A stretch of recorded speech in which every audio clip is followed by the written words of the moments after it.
ยเสียงแคนดังก้องส่งเสียงคุยเสียงแคน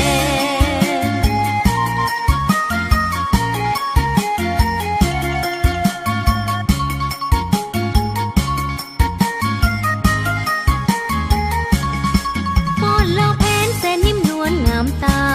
ป้อนจำป่าเจ้าโสภาสดใสอยู่แดนใดหัวใจบ่ลืมแสนซาบซึ้งดังเสียงกองแม่เอ๋ยแสนซาบซึ้งดังเสียงกองแม่เอ๋ย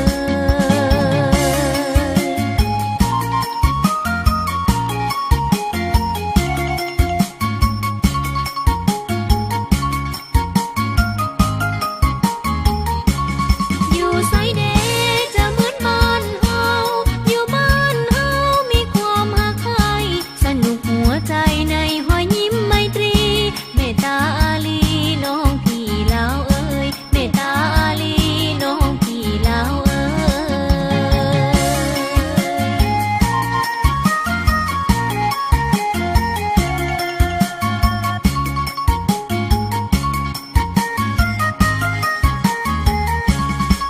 จะอยู่ไสอยู่ใกล้หรือไกลอยู่แดนใดยังคิดฮอดบ้านเฮาเสียงแค้นเจ้าลาวเอ๋ยเข้าไปเฮาห่วมใจลาวข้าวเหนียวเสียงแคนเฮาห่วมใจลาวข้าวเหนียวเสียงแคน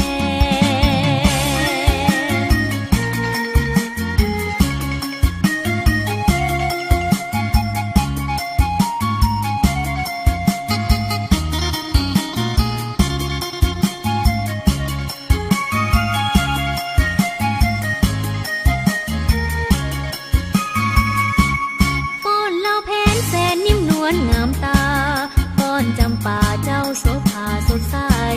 อยู่แดนใดหัวใจบ่ลืมแสนซาบซึ้งดังเสียงกองแม่เอ๋ยแสนซาบซึ้งดังเสียงกองแม่เอ๋ยอยู่ไสเดจะเหมือนบ้านเฮาอยู่บ้านเฮามีความหักใครสนุกหัวใจในหอยยิ้มไมตรีเมตตาอาลีน้องพี่ลาวเอ๋ยเมตตาอาลีน้องพี่ลาวเอ๋ย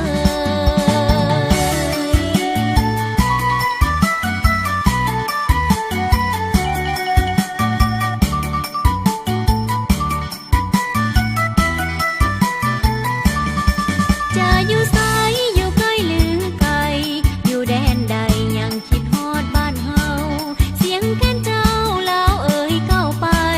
เฮาห่วมใจลาวข้าวเหนียวเสียงแคนเฮาห่วมใจลาวข้าวเหนียวเสียงแคน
ป่าเจ้าโสภาสดใส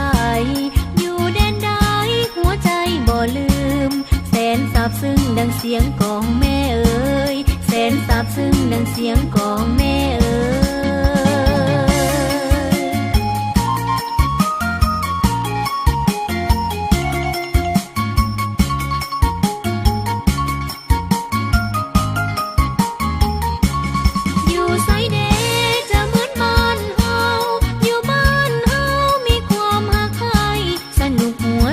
ในหอยยิ้มไมตรี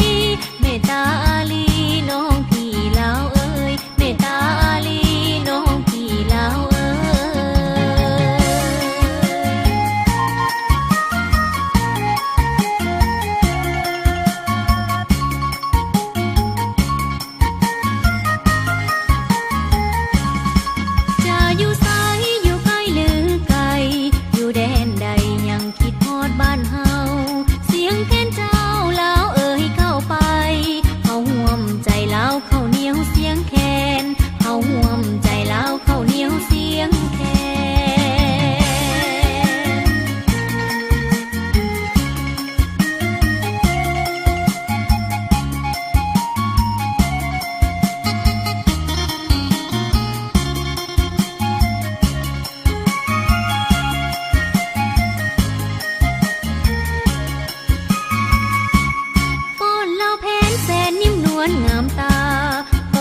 ใจแล้วข้าวเหนียวเสียงแคนเฮาห่วมใจแล้วข้าวเหนียวเสียงแคน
ค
คุยเสียงแคนดังก้องส่งเสียงคุยเสียงแค